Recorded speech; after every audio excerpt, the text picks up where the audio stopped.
Hi my friend, in this video we're going to be making Latin house bass inspired by Dennis Cruz's song Bonito. And we're going to find out if we can do this in under 20 minutes by using the 80-20 rule of Latin house bass production. What you're listening to right now is the song that we'll be working on, and what you're looking at right now is the Ableton project file that we'll be working on. In particular, we're going to focus on this bass group right here, and we're going to go through things in the order that I actually built things out so that you can follow along when you're creating the bass for your own tracks. Make sure you stick around to the end of the video. We'll be doing a full recap of the 80-20 rule when it comes to building up basses like this, so that you can finish songs super duper fast and make sure you're hitting a pretty high quality bar. With that said, it really only took me about 20 or 25 minutes to recreate the bass that you're listening to in this track, in this song. And all in all, if we zoom out here, you can see it's been completely mixed, mastered, arranged, and ready to go. And this song took me about 5 hours to complete all of that. So if you would like help finishing songs faster just like this, I've made you a free bundle of templates, samples, and special bonuses that I use to completely finish one song like this every single week. Visit the link that's on screen now or in the description to grab the Ultimate Song Finishing Toolkit for free. And if you want to take things to the next level, you can also find a link to this video's project files in the description as well. But with that said, let's jump into this. Alright. So when it comes to the bass, I think one of the things I want to mention right off the bat is if you're going to be doing this, what I'd actually recommend is that you first find like a really cool sample, or basically like if you listen to the track, like that vocal and that like the instrumental behind it, it's clearly a track that already exists, and it's probably a stronger idea to first find that cool vocal and song that you want to work on and create your bass line to that. The way I did it is I was basically just referencing this song, the Bonito track. So it's a little bit of a different way to do it. I would recommend you do it the way I just mentioned, because that way you're going to be making it so the bass line is like playing against the original track in a lot better and more cohesive way. But with that out of the way, let's jump into this. So first things first, main thing is having the track in here as a reference. So I have Dennis Cruz's song Bonito, and I set up so that it's turned off and the S key or the solo key is mapped to the S key on my keyboard. So I can flick back and forth as I'm like setting volumes, picking the right notes, and picking the right sounds for the bass here. So first things first, let's take a look at the notes for this one, and I'm going to turn off all the layers. So we're starting with the first layer that I added in, which was this sub. So let's first take a look at the MIDI.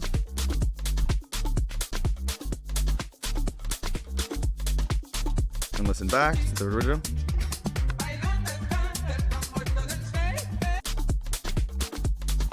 So similar, the idea is to get a similar vibe, but not to fully rip it off, so this way I can like slowly turn this into an actual track that I can release. I recommend you do the same thing. This way you're kind of copying the like kind of the vibe and the quality of the reference track, but then making your own original decision so you could actually do something with the track. That said, when it comes to the bass, the way I usually like to start things off is by focusing on just the sub and having the sub on a separate layer. This way, as you're picking the notes, it's very similar to using like a piano or a guitar. Very simple sound. There's not crazy sound design going on. You can focus on just making sure the notes are right, everything's in key, and you like the pattern that you've come up with. That said, let's have a quick look at this. So what I use is just like this little rack that I've developed for myself. This will be available in the project files, of course. It's just operator doing basic sine wave. A solid sub is usually just pretty much just a sine wave. And with the option to add in some saturation and drive to add some character to the sub, as well as make it so you can hear it a bit more in like laptop speakers and that kind of stuff. Other than that, we're doing a little bit of, I also have a 1-knob sidechain in here. So this is using the Ableton Shaper device from Macro Live, and it's just doing kind of a pumping effect to quarter notes. This way you don't have to route like a compressor to the kick drum every time and all that. It's just one knob, you dial it into chase and you're done. And then other than that, a little bit of EQ. So I have this frequency here, dropping a little bit here with this scoop over here. And then we also have an auto filter. We're removing a bunch of the high end, kind of make room for the next layer that we're going to go into. So once the sub is set up nicely, the next thing I like to do is add in like a mid bass layer to give it that character, and it's on a separate track, so that way you can just focus on the sound design of that character without worrying about any choice that you're making messing up the low end, because the sub track is going to take care of that and that's its goal. It's just doing its thing, right? So let's add that in and have a listen to that. So it's subtle, so I'm also going to solo it so you can hear what we're listening for.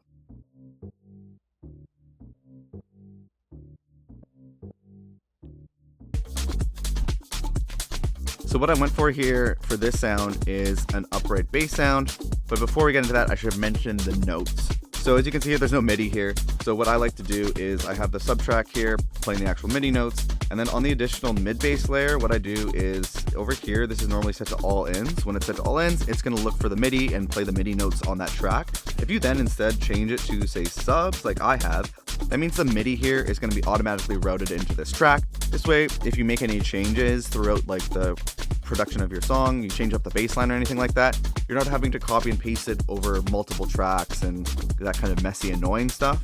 And then to counteract the idea that like, say the notes that sound good for the sub, the octave that you're playing might be good for the sub, but maybe not good for the mid bass, I always make sure that there's this pitch device. So you can see here, I had to increase this MIDI notes up by 2 octaves or 24 semitones in order for the mid bass to sound good. This way you don't have to like copy and paste over the MIDI and then move it up a couple octaves. You can just use this little Ableton device to make it all seamless. Then other than that, I just looked through like the Ableton like browser here to find like an upright bass sound. That's kind of what I was hearing, kind of that kind of vibe in the original track. And so found something here, just dropped it in, and it's just changing the notes as it plays. It's out of C, so it's all good to go. And then a little bit of processing. Main thing here, when you're doing mid-bass processing, you're gonna wanna make sure you're removing a bunch of the low. This way it's not clashing with the sub, and the sub is doing its thing, can shine in all its glory without any like frequency overlapping and things getting too muddy. And then other than that, I'm bringing things, kind of removing a bunch of the highs, just to kind of mix it in a bit, make it so it's not like the basses. If you listen to the main track, the bass is pretty subtle. It's almost mostly sub-bassy. So the idea is just to add some character here. Then other than that, running into this one knob width plugin, which is just a free plugin called Wider. It's by Polyverse.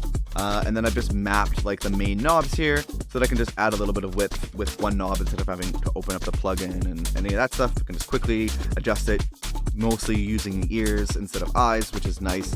And just doing a little bit of width, so that way the sub is in the center taking care of all the low end, and then this mid bass is slightly doing more of a stereo sound, so it's sounding fuller, and then also it's leaving space in the middle for that sub. Other than that, we're running into the one knob sidechain, which I also have as a separate rack, and this is what it looks like. This is what was built into that V sub one earlier. It's just a Max for Live shaper device running to quarter notes, because the kick's always just doing usually quarter notes anyways, and then just ducking volume. So that way, yeah, no weird compressor routing or anything like that. Just dial it into taste and move on, which is my style of doing things.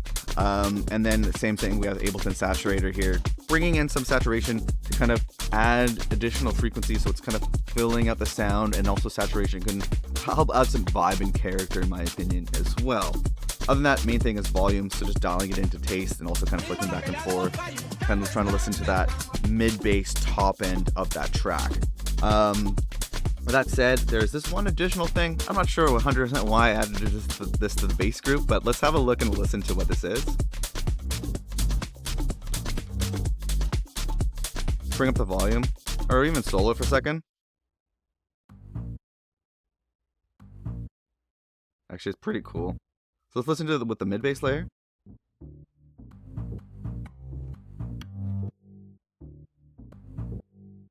So it's kind of like a upright bass sound that I've just chopped up a bit. In the, like, isolated it sounds cool, but I would say like in the mix it's pretty subtle. Like, see if you can hear it. In a second. Here. At the end of each phrase, or each bar. Kind of adds this like rolling sound to me, and then you can really hear it at the end right here, that kind of like little fill. Just found something cool on Splice, basically. If you listen to the reference track, there's definitely like kind of a live vibiness to the bass. So I wanted to add in something to kind of get that in there. Definitely more subtle, I would say, in the way that I'm doing it, but this is how I did it, so I'll show you what I did. Basically just cut up the parts in the sample that I liked, chopped it up, threw it in here, And then very similar moves. So I'm removing a bunch of the lows so that it's not interfering with the sub. The sub and the kick are taking care of that. Then some one knob sidechain for that pumping effect. And again, cutting it out so the kick is really coming through nicely. A little bit of Ableton saturation to fill out the sound a little bit, and then a little bit of this one knob width plugin to make the sound a bit more stereo and full, and making room so the sub is taking care of most of the center.